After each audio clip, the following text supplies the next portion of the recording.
Hello, welcome to the developer commentary for Anima Sola. We've got a fair bit to talk about. Later we'll go over each area and talk about it a bit, talk about what the map is supposed to mean overall, and what is next for me as a map maker.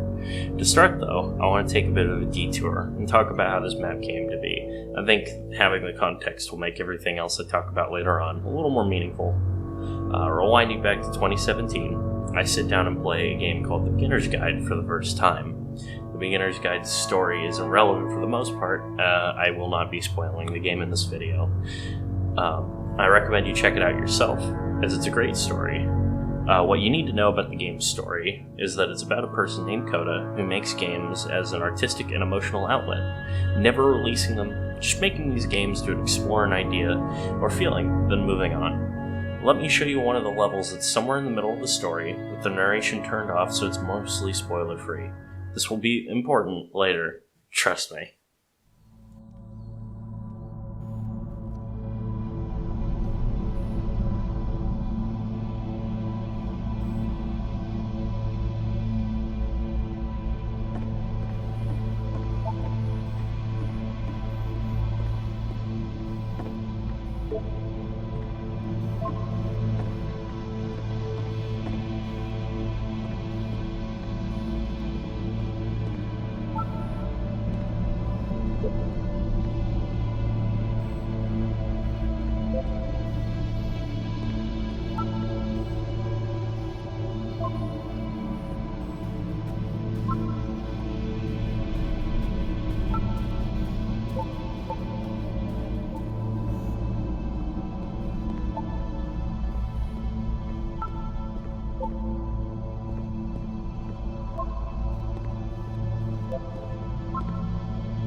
Now, I'll show you what's on the other side of that door later on.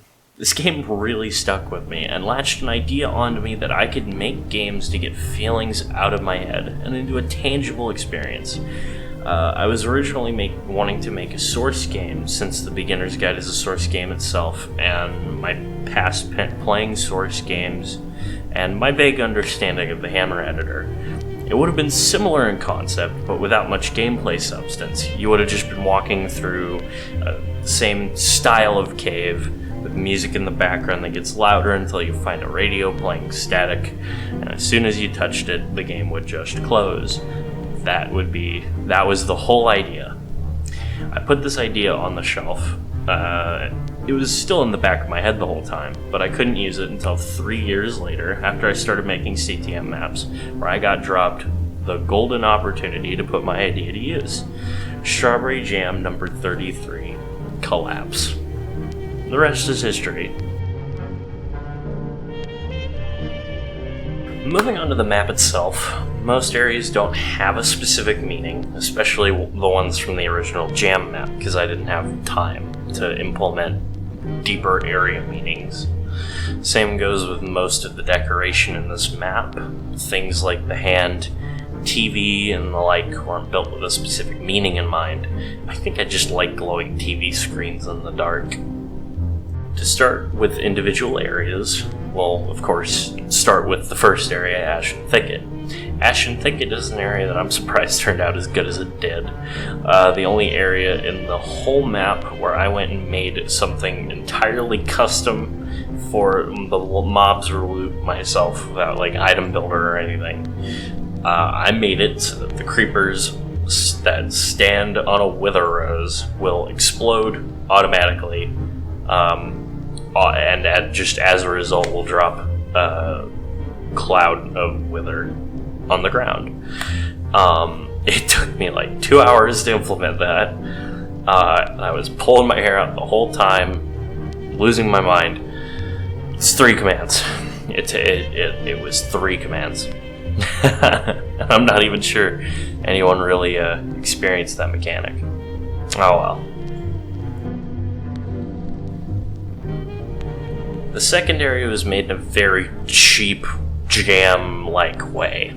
I took a couple very basic buildings that I made very template-like, and I pasted them in different rotations, and then just took a random blob brush and started taking chunks out of them until I was happy and I had a good layout. When BSM was playing the original Jam version, I was surprised when he nailed the inspiration on the head. This is 100% inspired by Super Meat Boy and The End Is Nigh. The third area, gameplay-wise, was formed from the idea of having to take your time. I know that a lot of people that play CTMs don't like having to sit and think of an attack plan because that's too stagnant, and that's fine. But my main goal was to make an area that was kind of the embodiment of when you reach the beginning of a difficult end area gauntlet and you just sit there at the entrance trying to figure out how you're going to tackle it.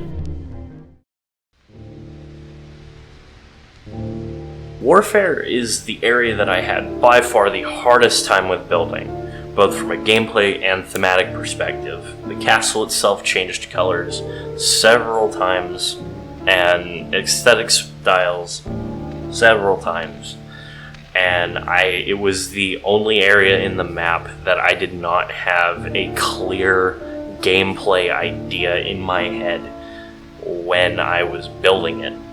And that's why I was super surprised when most people said it was their favorite area in the map. So I'm very glad it turned out well. This area's meaning is tenuous, but it's something along the lines of representing the mental weight of being surrounded by death. At least I think that's what I had in mind. I don't know, I'm not that guy anymore. Or am I?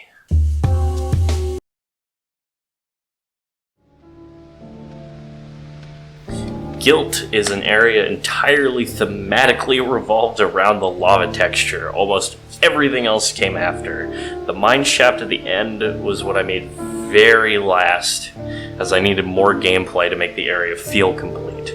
Good thing I did, or else this area would have turned out substantially less fun to play, I would think. The scales in the front, from this camera angle, are based off of a painting I did with my girlfriend's help a couple months back.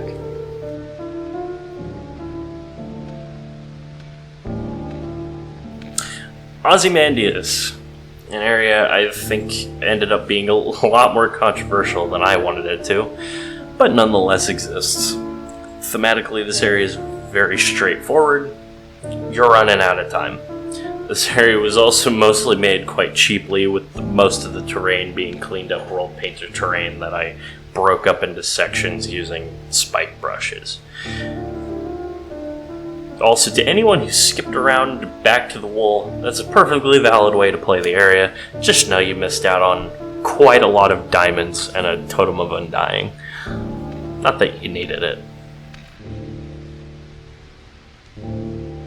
Now, Delirium is the area that made this map extension happen.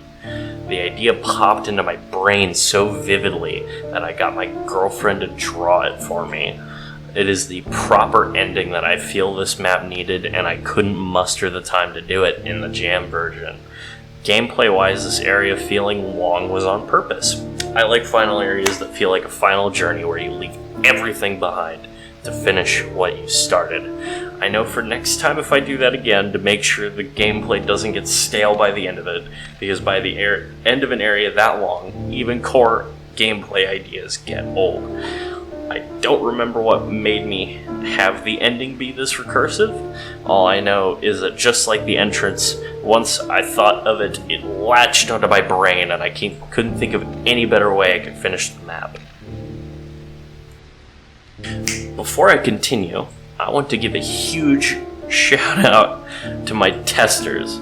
They all helped a lot with getting this map into a fairly good spot in terms of gameplay, especially Render. The dude gave me paragraphs of feedback to sift through and even drew a picture at one point of an idea he had.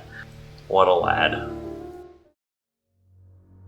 Alright, it's time for the part you've all been waiting for, what the map is meant to mean overall.